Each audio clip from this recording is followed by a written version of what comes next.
Hakuna Matata. It means no worries. Yeah, doesn't really apply to short sales, always.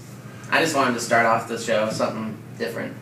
So, maybe Hakuna Matata could be our catchphrase. That would be a nice mantra to keep. I'm not Pumbaa. Alright, hey, I'm Jesse with Bigotry Street Properties. And I'm Fred Boskus with Bigotry Street Properties.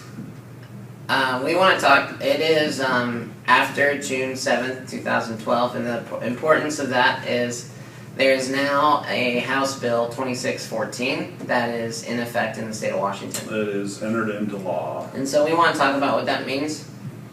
If you watch some of our videos, you may have seen us talk about this bill and the importance to consumers in the state of Washington, but essentially it does a few things. One is, the main thing is that it requires lien holders in a short sale to disclose in the approval letter whether or not they're going to be pursuing a deficiency.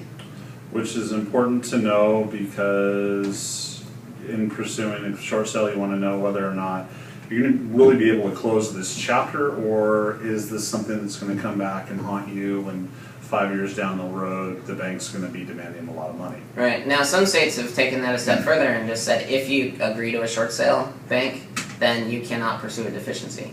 I would certainly not object to that language either. No. But in this case, we're just saying, hey, we're gonna tighten the reins a little bit. If you agree to a short sale, there are terms you have to satisfy, and that one of those is whether or not you're going to pursue a deficiency after closing.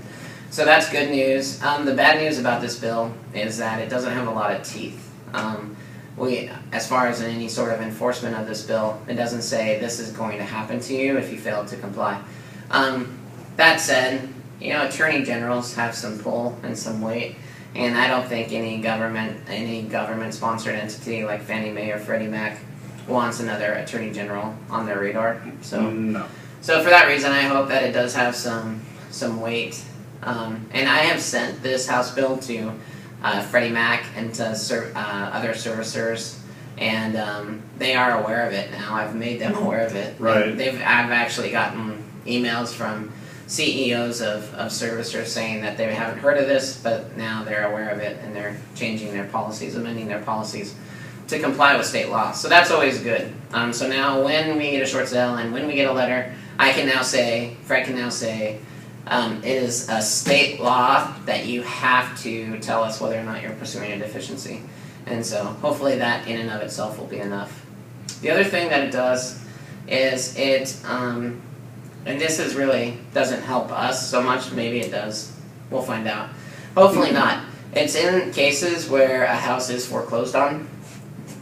It basically says that if you are in the middle of a loan modification program or some sort of loss mitigation program, that they can actually, and your house gets foreclosed on, you can actually unring that bell. You can unwind that trustee sale within, or stop it. Or stop it within the first 11 days after the trustee sale. And so basically, if your house gets foreclosed on and you're in the middle of a loan modification program that the bank's agreed to, or you're in a loss mitigation program, which to me includes short sales. The language of the bill is not that specific, so we'll probably see some litigation regarding that and some clarification down the line. So if you want to stop a foreclosure in Washington State, what better method than to be under contract on a short sale? This is true. This House bill really gives us an opportunity to say, hey, bank, you can't foreclose on us right now. According to House Bill 2614 in the state of Washington, you can't foreclose on a home while you are in a process of loss mitigation. So we just want to make you aware that that bill is now in effect, and we will be using that to the advocacy of our clients as we already have. As we try to stop foreclosure and get successful short sales closed in the state of Washington. So, thanks guys. Thank you.